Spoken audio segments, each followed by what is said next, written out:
હવે મિત્રો આજે થઈ ગઈ 20 તારીખ। અત્યાર સુધી જે આપણે વરસાદના રાઉન્ડ જોયા તેમાં આપણે વાત કરી કે 15 થી 20 તારીખમાં જે વરસાદ પડશે તે સારા વરસાદ નહીં હોય, ભારે વરસાદ નહીં હોય, અમુક એરિયામાં જ વિસ્તાર વાઇઝ વરસાદ પડશે એવી આપણે આગાહી કરી હતી। પરંતુ આજે 20 તારીખ થઈ ગઈ છે અને જે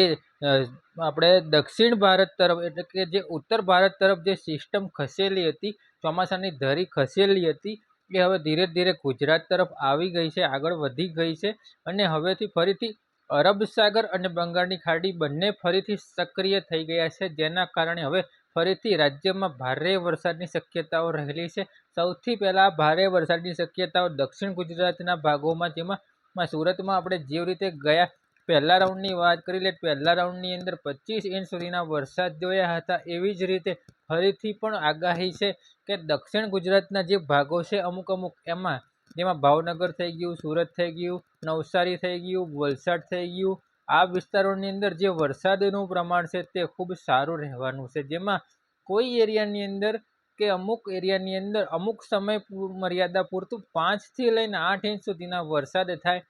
તો એ યોગ્ય વરસાદ હોઈ શકે, પણ ભારે વરસાદ પણ ગણી શકાય। આવા વરસાદ થાય તેવી હાલ પૂરતી શક્યતાઓ છે।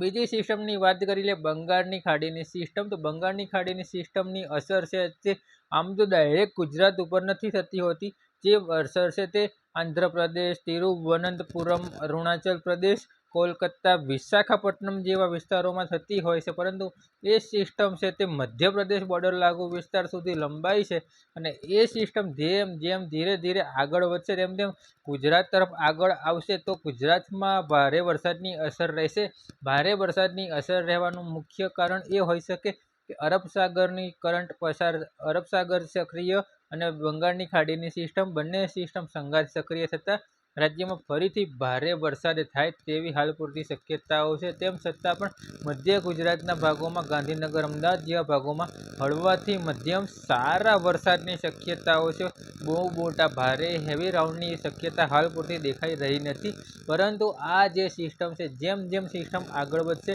તેમ તેમ અમે વિશેષ માહિતી આપતા જઈશું। જ્યાં સુધી સિસ્ટમનો ટ્રેક નક્કી ન થાય ત્યાં સુધી વિશેષ માહિતી લોંગ વિડીયોમાં આપણે આપી શકતા નથી, કારણ કે આગાહી એવું જરૂરી નથી કે સાચી જ પડે, ખોટી પણ પડી શકે છે, એટલા માટે સિસ્ટમનો રૂટ નક્કી થયા પછી જ આપણે આગાહી આપીશું। અત્યારે હાલ વિડીયોની અંદર આટલું જ।